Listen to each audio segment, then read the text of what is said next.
The tricky part was I knew for 5 months that I was losing my job before I was actually able to talk about it with my team.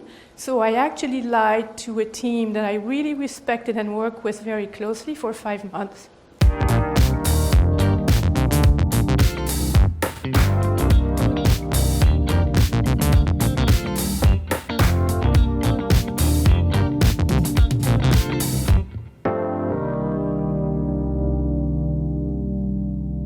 The story starts here. Any golfers in the audience? Okay, thank you. A handful. This is in Mexico at a resort. It's a par 5. And I actually made it to the green in 3, which is a big deal for me because I'm not a very good golfer. I love it, but I'm not good, and I certainly don't hit very long. So the day I hit that shot, I was looking for the ball about 100 yards in front of the green. But it was actually a very good day for me, and here is why. And to understand why the day was a good day, I'm going to take you back about 8 months. About 8 months before that, I left a job I was in for about 5 years. I was the head of HR for a hotel company based in Vancouver. So about 5 years, and I was brought in to grow the capacity and get ready to build hotels like crazy across the country. We were at about 35 hotels when I joined, and the goal was to get to 50. We were going to invest, revamp, and really bring a visionary approach to hotels and how they are organized, relying on what is called as mixed use in real estate, but I digress. 2.5 years within the 5 year, there's a change in leadership from the company that owned us. In comes a new chief investment officer, and we know from the get-go that the gentleman that's joining the organization is not a fan of hotels. And you know what? Honestly, this is fine. It happens. This happens in companies all the time. So it takes a little while for us to get confirmation that actually we're going to get divested. So at the 4.5 year mark, or just about, we finally have clarity, and we are getting ready to divest, which means I'm getting ready to reduce head office by 50%. We were going to go from 150 to about 75 people at head office. And I'm going to be the one making all that happen. Again, that's fine. I'm the head of HR. The tricky part was I knew for 5 months that I was losing my job before I was actually able to talk about it with my team. So I actually lied to a team that I really respected and worked with very closely for 5 months. So when I finally was able to talk to them and I left the job, I said, I am actually giving myself a break because I need it. And this is about 8 months after I leave the job.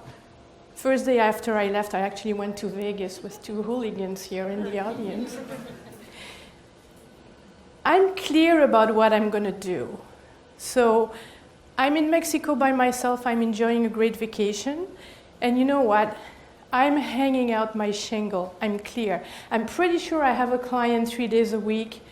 What a dream come true for someone that is starting in business. So I'm good with it. So I'm playing this round of golf. I'm playing well.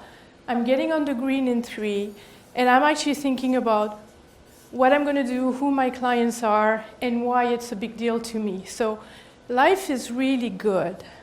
A couple of months before that, I had actually been approached for a job by an executive search firm. I graciously said, yes, of course, I will be talking to you. I went to meet the owner of the company, and I said, thank you, but no thank you. So there's really an incredible amount of clarity for me that this is what I'm doing. I'm hanging out my shingle. I go back to my room.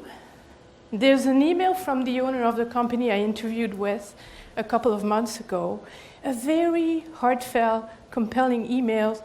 He's surprised I walked away from the job. He wants to talk to me. Could we please get together So out of courtesy, I agreed to meet with him to explain to him why I walked away from the job. This was not the right opportunity for me. Give it 2 or 3 months of conversation back and forth, and a very determined entrepreneur who doesn't take no for an answer. I start doubting that I'm ready for hanging out my shingle, to hang out my shingle, and I'm getting really excited about the possibility of a regular paycheck, right? It's something good about getting paid every 2 weeks. It really helps figure things out. And so I end up taking the job. I suspect I looked like that on day one. Because honestly, it was not a fun onboarding. And I'm like, whew, that was not my idea of a good time. I just got there, give it a month. We're going to figure it out. We're going to see really how am I going to succeed, how am I going to deliver against what I promised I would do for this company. So that's the first month. I'm like, what the hell did I sign up for? And the stress and the overwhelm look, it's not because of the volume of work, because I'm not afraid of working. It's about the disconnect between what I was told I was walking into and what I was actually finding. And I'm like, okay, how am I going to sort this out? How am I going to stay true to the commitments that I made to this owner, and how am I going to deliver the goods? And honestly, yeah, I know, right? Yeah. I started feeling really sad, disconnected, wondering how the hell am I going to get there? And with such a feeling of isolation in an organization, I just didn't know how to get there from here. And from there, I went to this, where honestly, I felt trapped, I felt in jail, I felt stuck, I didn't know what to do, and I'm in there. There's the shame of, well, you cannot walk away, how come? You said you were going to do this, you can do it, and all of these beautiful language that we serve ourselves.